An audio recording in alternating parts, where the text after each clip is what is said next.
질병으로 아니면 전쟁으로 또는 불의의 사고로 어쨌든 사람은 다 죽습니다. 사람들은 죽은 다음의 삶에 대해서 또 되게 궁금해합니다. 그래서 참 많은 상상을 합니다. 죽으면 유령이 되어서 여기저기 방황할 거야. 그렇게 상상하는 사람도 있고, 만물의 어떤 기운으로 살아가겠지? 뭐 그런 사람도 있고요. 또 다른 무엇으로 환생할 거야? 라고 상상을 하며 살아가는 사람도 있을 거예요. 내가 원숭이로 태어나거나 아니면 강아지로 태어나겠지? 라고 상상합니다. 죽으면 모든 것이 끝나고 죽음 이후에는 아무것도 없다라고 생각하는 사람도 있고요. 사람은 누구나 다 죽음 이후가 어떨까 아니면 죽으면 끝이지 하면서 여러 가지 상상을 가지고 그렇게 살아갑니다. 성경에 보니까 이런 사람이 나옵니다. 23절 말씀에 보니까 부활이 없다 하는 사두개인들이 그날 예수께 와서 물어 이르되, 사두개인들이 나오는데 이 사두개파는 종교적인 종파입니다. 이들의 본질을 좀 더 들여다보면 정치적인 집단입니다. 종교인이긴 한데 정치적인 집단이에요. 이들은 대제사장과 유대 귀족들인 산헤드린이라고 하는 의회가 있습니다. 거기에 굉장한 영향력을 지니고 있는 그런 지위에 있는 그런 사람들이 이 사두개인들입니다. 이 사람들은 모세 오경만 인정합니다. 모세 오경, 창세기, 출애굽기, 레위기, 민수기, 신명기 외에는 인정하지 않습니다. 그것만 인정해요. 이들은 부활이 없다고 생각합니다. 그래서 내세를 믿지 않아요. 죽음 이후에 어떤 삶, 하나님 나라, 부활인 건 전혀 믿지 않는 사람들입니다. 천사도 부정합니다. 정치적으로는 로마에 협력하는 세속화된 그런 어떤 종교 집단이 사두개인들입니다. 삶은 지금 현재뿐이라고 주장합니다. 장차 오는 세상이 없다고 그들은 말합니다. 그러니까 불의해도 이 세상이 전부입니다. 내세가 없으니까 심판에 대한 염려도 없어요. 그러니까 내가 하고 싶은 대로 살다가 제 멋대로 살다가 죽으면 그만이지 라고 하는 겁니다. 그런데 그러한 사람들이, 이러한 생각을 가진 사람들이 지금 예수님께 와서 질문을 하고 있습니다. 우리가 지지난주에 봤죠. 바리새인들과 헤롯 당원들이 와서 예수님께 질문을 하는데 함정을 만들어서 질문을 하는 거죠. 우리 세금을 바쳐야 됩니까? 말아야 됩니까? 라고 하는 질문을 했어요. 그렇게 한 후에 예수님의 가르침에 놀라서 그들이 떠났다고 그랬잖아요. 그러고 그날에 사두개인들이 예수님께 와서 또 질문을 하는 겁니다. 그 질문이 어떤 질문이냐? 24절에서 28절에 있는 질문입니다. 선생님이여, 모세가 이르시되, 이들은 모세오경 만 믿는다고 했으니까 모세에 대한 이야기를 하는 거예요. 모세가 이르시되 사람이 만일 자식이 없이 죽으면 그 동생이 그 아내에게 장가들어 형을 위하여 상속자를 세울지니라 하였나이다. 우리 중에 7형제가 있었는데 마지가 장가들었다가 죽어 상속자가 없으므로 그 아내를 그 동생에게 물려주고 그 둘째와 셋째로 7째까지 그렇게 하다가 최후에 그 여자도 죽었나이다. 그런즉 그들이 다 그를 취하였으니 부활 때 7 중에 누구의 아내가 되리까? 이 질문이 이 신명기 25장 5절에서 10절에 나와 있는 모세의 율법을 가지고 이들이 지금 질문을 하고 있습니다. 이 율법은 뭐냐면 형이 죽으면 그 형수가 이제 과부가 되는데, 그렇게 했을 때 자식이 없이 이제 형이 죽은 거예요. 그럴 때 동생이 형수를 아내로 삼아서 대를 이어가게 하는 법이 있는 거예요. 신명기에. 그러니까 그 법을 가지고서 지금 예수님께 물어보는 거예요. 가족의 혈통을 끊어지지 않게 하기 위해서, 가족의 유산을 보호하기 위한 그런 법인데, 그걸 가지고 와서 얘기를 하는 거예요. 사두개인들이 7 모두 자식이 없어 죽은 거예요. 그러니까 첫째 형이 죽었어요. 자식이 없어서. 그 둘째가 형수를 아들 맞이했는데 둘째도 죽었어요. 근데 자식이 없이 죽은 거예요. 셋째도 넷째도 일곱째까지 다 형수를 아들로 다 맞이했는데 다 자식이 없이 죽은 거예요. 대단한 상상력이지 않습니까? 첫째부터 일곱째까지. 그러니까 이들은 지금 대단한 상상력을 가지고서 지금 예수님께 질문을 하는 겁니다. 말이 좀 막 안 되는 건데 막 억지로 막 이제 질문을 만들어내는 겁니다. 근데 결국 여자도 다 죽었어요. 그러니까 부활했을 때 그 여자는 누구의 아내가 되느냐라고 질문을 하는 겁니다. 그러니까 이 사두개인 입장에서는 부활을 안 믿잖아요. 그런데 만약에 부활이 있다면 그 부활 때 이 일곱 형제와 이 여인은 서로 골치 아플 것 아니냐는 거예요.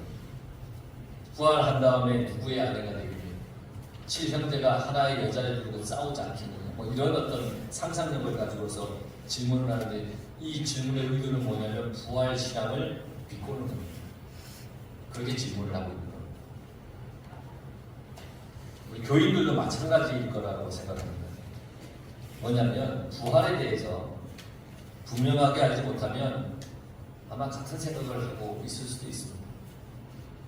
이것을 잘 정리하지 못하면 모든 게 궁금해지는 겁니다. 내가 왜 하나님을 믿는지도 잘 모르고 왜 교회에 다녀야 하는지도 잘 모르는 겁니다. 부활신앙에 똑바로 세워지지 않으면, 하나님 나라에 대한 분명한 지식과 믿음이 없으면 우리가 하나님을 제대로 믿지 못합니다. 부활한 후에 하나님의 나라가 어떤 것인지 성경을 통해서 우리가 제대로 배우지 않으면 하나님 나라에 대해서 엉뚱하게 이야기하고 엉뚱한 상상을 가지고 우리가 지내게 될 거라는 겁니다.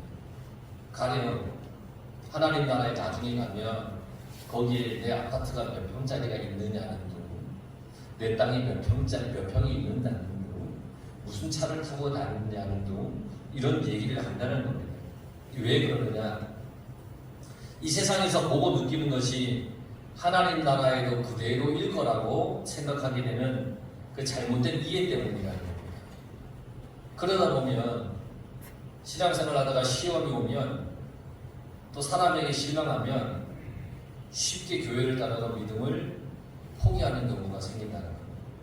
에이, 까짓것 하늘나라에 땅이, 아파트가 몇 평짜리 여기서만 만들 수 있어, 뭐 이러면서 모든 것을 쉽게 신앙도 교회도 떠나게 되는 경우가 생긴다는 겁니다.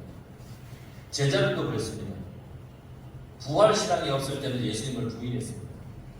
십자가에 달리시는 예수님을 따라가다가 예수님을 부인했습니다. 다 끝이라고 생각했습니다. 그래서 다 도망갔습니다. 베드로는 예수님을 모른다고 3번이나 부인했습니다. 붙잡혀서 죽을까봐 두려워서 다들 도망갔습니다. 그러나 부활하신 예수님을 만나고 나서는 그들이 제대로 믿었습니다. 부활하신 주님을 만나고 났습니다.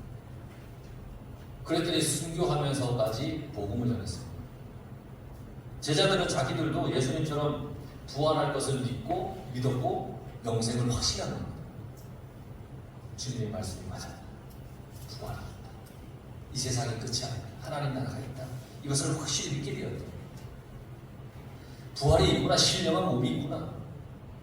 주님과 함께 영원히 사는 하나님의 나라가 있구나. 이것을 부활하신 주님을 만난 다음에 제자들은 확신했고, 그리고 그것을 믿었다는 겁니다. 오늘날에도 사두개인들과 비슷한 상상을 합니다. 사람들이.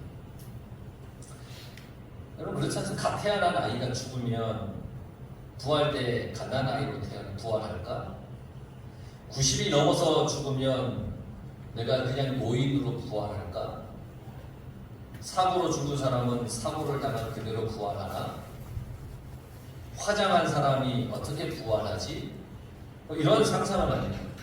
그런데 예수님이 뭐라고 대답하셨냐면 29절에서 30절에 예수께서 대답하여 이르시되 너희가 성경도 하나님의 능력도 알지 못하는 거로 오해하였도다. 부활 때에는 장가도 아니가고 시집도 아니가고 하늘에 있는 천사들과 같으니라. 그러니까 너희가 성경도 하나님의 능력도 알지 못한다라고 주님이 말씀하셨어요. 너희가 성경을 알지 못한다라고 하는 말은 단순히 성경의 내용을 알지 못한다는 말이 아닙니다. 성경 말씀의 참 의미를 알지 못한다는 얘기입니다. 성경이 이야기하는 그 의미가 뭔지를 모른다는 겁니다. 하나님의 뜻을 잘 알지 못하면 오해합니다. 잘 믿지 못합니다. 그래서 너희가 성경을 잘 알지 못한다라고 얘기를 했습니다. 또한 우리는 하나님의 능력을 믿어야 됩니다. 여러분, 하나님은 창조의 능력을 가르쳤습니다. 창조의 능력은 모든 것을 할 수 있는 능력입니다. 그거 믿으십니까? 우리는 그 능력을 믿고 살아갑니다. 하나님은 모든 것을 할 수 있는 분이십니다. 하나님은 무에서 유를 창조하신 겁니다.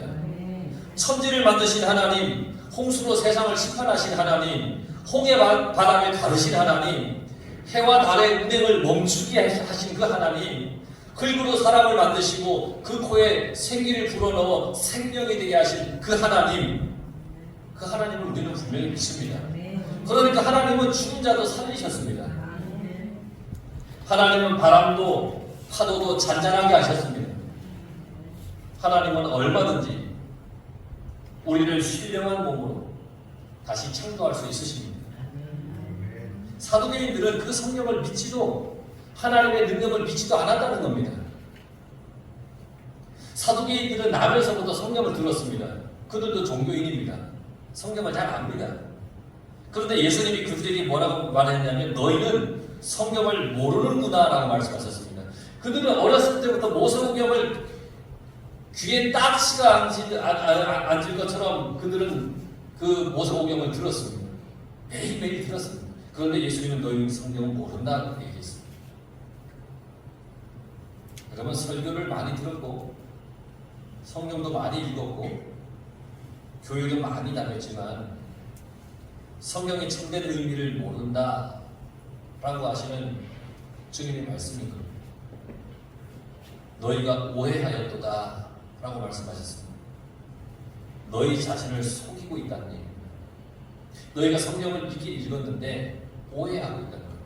그 참뜻이 뭔지 모르고 오해한다는 겁니다. 그게 스스로 속이고 있다는 겁니다. 나는 안다고 생각했는데 그 사실을 모른다는 겁니다. 성경을 떠나 사는 것은 자신을 속이는 삶입니다. 그러니까 사두개인들은 성경은 읽긴 읽었고 듣긴 들었는데 그 성경 말씀의 의미대로 살지 않았던 사람들입니다. 그러니까 안다고 해놓고서는 말씀대로 안 사니까 자신을 속이며 사는 삶이라는 겁니다. 그게 주님이 너희가 오해하였다라고 하는 말의 참의입니다. 그렇습니다. 사두개인들은 하나님의 나라를 이 현세와 같이 생각했습니다. 죽으면 모든 것이 끝이라고 생각을 했습니다. 이런 사람들은 심판을 믿지 않습니다. 그러니까 뭐가 두려워집니까? 자기 멋대로 사는 겁니다. 소망이 없습니다. 죽으면 모든 것이 끝이니까 소망이 없는 겁니다. 근데 주님은 부활 때에는 장가도 아니가고 시집도 아니가고 하늘에 있는 천사들과 같으니라 라고 말씀하셨습니다. 부활이 있다는 겁니다. 부활 때는 이 육체의 질이 달라진다는 겁니다. 신령한 몸으로 다시 산다는 겁니다. 하나님의 능력으로 새로운 부활체가 되는 겁니다. 부활의 몸이 된다는 겁니다. 예수님이 부활하신 후에 제자들이 문을 닫고 있는 그 방에 문을 열지 않고 들어갔었습니다. 제 얘기가 아니라 성경에 나와 있네요. 아주 특별한 육체를 가지셨다는 겁니다. 공간과 어떤 구애받지 않는 몸이 되었다는 겁니다. 시간을 초월하는 거죠. 이게 신령한 몸입니다. 이 세상에서 제한받았던 육체가 아닌 신비로운 그런 신비한 몸이라는 겁니다. 고린도전서 15장 44절에 말씀합니다. 육의 몸으로 심고 신령한 몸으로 다시 살아나니 육의 몸이 있은즉 또 영의 몸도 있느니라. 옛날 성경에는 육의 몸이 있은즉 또 신령한 몸도 있느니라 라고 했습니다. 육의 몸이 있은즉 영의 몸도 있다. 영의 몸이 있다는 겁니다. 부활하는 우리의 몸은 영의 몸이라는 거예요. 영의 몸이 되면 죽음도 질병도 슬픔도 없습니다. 배고픔도 없고요. 지금의 삶과 지금의 어떤 삶의 방식이 다 다른 거예요. 새로운 영적인 존재가 되는 겁니다. 이 말씀을 어떤 사람은 이렇게 설명을 한 것을 읽어봤는데 이렇게 설명을 하더군요. 영의 몸은 온전한 하나님의 영이 임재한 몸이라는 겁니다. 그러니까 하나님의 영이 임재하는 겁니다. 사람의 영이 아니라 하나님의 영이 임재하는 겁니다. 하나님의 영이 온전히 임재한 영의 몸이니까 혹 그 몸이 어떠한 형태이든지 간에 아름답고 사랑스러울 수밖에 없다는 겁니다. 우리가 살고 있는 현실에서는 우리가 우리의 영으로 세상을 바라보고 사람을 바라보니까 싫은 얼굴, 싫은 형태가 있지만 부활 후에 하나님 나라에서는 나의 영이 아니라 하나님의 영이 나에게 임하니까 모든 것이 아름답고 사랑스러울 수밖에 없다는 겁니다. 맞지 않습니까? 만약에 내가 나의 영으로 세상을 바라봤을 때는 우리가 싫은 것도 있고 기분 나쁜 것도 있고 막 그러잖아요. 근데 하나님의 영이 온전히 임하면 그런 것이 없다는 거예요. 다 아름답다는 거예요. 하나님의 나라는 온전히 하나님의 영이 임하는 나라이기 때문입니다. 하나님의 눈으로 바라보는 나라이기 때문입니다. 하나님의 사도 바울은 육체를 심어 신령한 몸으로 다시 살아난다고 했습니다. 씨앗으로 설명을 했는데 씨앗을 심었습니다. 그런데 그 씨앗으로 자라난 나무는 그 씨앗과 전혀 다른 생명체라는 거죠. 씨앗을 심었는데 이게 매실이 될 수도 있고 이 씨앗을 심었는데 이 씨앗의 형체와 다른 어떤 감나무로 자라날 수도 있고 다른 형체라는 거죠. 이렇게 새로운 부활체로 신령한 몸으로 변한다라고 그렇게 가르쳐 주었습니다. 완전히 다른 거예요. 31절에서 32절에 보세요. 죽은 자의 부활을 말할진대 하나님이 너희에게 말씀하신다. 나는 아브라함의 하나님이요 이삭의 하나님이요 야곱의 하나님이로라 하신 것을 읽어보지 못하였느냐. 하나님은 죽은 자의 하나님이 아니요 살아있는 자의 하나님이시라 하시니 나는 아브라함의 하나님이요 이삭의 하나님이요 야곱의 하나님이로다 그렇게 말씀하셨는데 나는 뭐뭐이로라 하는 건 현재 시제, 현재. 과거 시제는 나는 뭐뭐이었노라. 네. 성경은 현재 시제로 얘기했어요. 나는 무엇이로다. 아브라함, 이삭, 야곱이 죽었다면 아무 곳에도 존재하지 않는다면 과거형으로 썼을 거예요. 나는 아브라함의 하나님이었다. 이삭의 하나님이었다. 야곱의 하나님이었다라고 얘기를 했을 거예요. 그러나 성경은 과거형이 아니에요. 현재형으로 기록되어 있어요. 아브라함과 이삭과 야곱은 죽은 자가 아니라는 얘기입니다. 나는 현재 아브라함의 하나님이다. 나는 현재 이삭의 하나님이다. 나는 현재 야곱의 하나님이다. 아브라함, 이삭, 야곱 그들의 존재가 소멸되어 버려진 것이 아니라 하나님 앞에 살아있다는 겁니다. 살아있다. 비록 그들의 육체는 썩어 흙이 된 지 오래지만 그 영혼은 하나님과 함께 있다는 겁니다. 지금 함께 있다는 겁니다. 믿다가 이 세상을 떠난 여러분들이 아는 모든 사람들도 하나님 나라에 살아있습니다. 우리도 이 세상을 떠나면 하나님 나라에서 영원히 살게 됩니다. 사도계인들은 하나님의 나라를 이 현재와 같이 생각했습니다. 그래서 예수님이 너희는 성경도 모르고 하나님의 능력도 알지 못하는구나. 그래서 오해하는 거다라고 그렇게 말씀하신 겁니다. 부활해서 7 중에 누구의 아내가 되겠습니까? 라고 물어보는 그 질문에 너 아무것도 몰라서 지금 하는 얘기다. 부활이 뭔지 몰라서 하는 얘기다. 라고 말씀하셨습니다. 여러분 정말 스스로한테 한번 물어보세요. 내가 정말 부활을 믿고 있는가? 하나님이 주신 영원한 상급을 바라보고 믿음의 선한 싸움을 싸우는 성도들. 육체의 유혹과 자랑들이 몰려올 때 그것보다는 하나님께 인정받기 위해서 몸부림치며 죄를 거부하며 싸웠던 그런 성도들. 영원한 천국을 소유하기 위해서 이 세상의 재물이나 권세에 소망을 두지 않고 천국을 소망해오며 살아왔던 그런 성도들. 여러분, 그들에게 반드시 영원한 영광이 있다는 겁니다. 우리도 그렇게 살아갈 때에 영원한 영광이 우리 가운데 있다는 겁니다. 교회와 주님의 일을 위해 수고한 그 수고가 결코 헛되지 않다는 겁니다. 기도가 그리고 기도의 그 수고가 결코 헛되지 않다는 겁니다. 주님을 위해서 시간을 내드리는 것이 결코 헛되지 않다는 겁니다. 그러니 여러분 기쁨으로 주를 위하여 살아가시기 바랍니다. 헛되지 않습니다. 왜? 부활이 있기 때문에. 신령한 몸이 있기 때문에. 우리는 이 세상에서 하나님의 형상을 닮아가려고 노력하며 살아야 됩니다. 천국은 하나님의 나라는 하나님의 영이 온전히 임하는 그런 나라이기 때문입니다. 여러분 부활은 반드시 있습니다. 하나님의 나라는 반드시 있습니다. 분명한 사실입니다. 사두개인들은 믿지도 않았으면서 예수님을 시험하고자 부활에 대해서 논쟁한 겁니다. 그들이 부활을 믿어서 얘기한 것이 아닙니다. 부활을 믿어서 7형제 중에 누가 이의 남편이 되느냐라고 물어본 것이 아닙니다. 이미 그들은 부활이 없는 줄 압니다. 부활을 조롱하기 위해서 그렇게 물어본 겁니다. 그러나 우리는 부활을 믿는 사람들입니다. 부활이 논쟁거리가 아니라 믿음의 영역이고 사실로 나타날 것임을 믿는 사람입니다. 주님께서 부활하시고 부활의 몸으로 영의 몸으로 나타나셨다는 것을 우리는 다 믿습니다. 나도 그러한 부활에 참여할 것을 우리는 믿음에 살아가고 있습니다.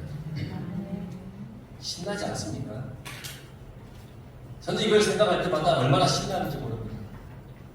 지금은 막 짜증나고 싫고 뭐 밉고 뭐 세상을 바라보면서 비판도 하고 비난도 하고 하는데 그럴 때마다 힘들지만 부활의 몸으로 하나님 나라에서 우리가 살아갈 때면 그런 것이 하나도 없고 서로 사랑하고 모든 것이 아름답고 모든 것이 즐겁고 모든 것이 행복한 그러한 나라에서 우리가 살아간다는 것.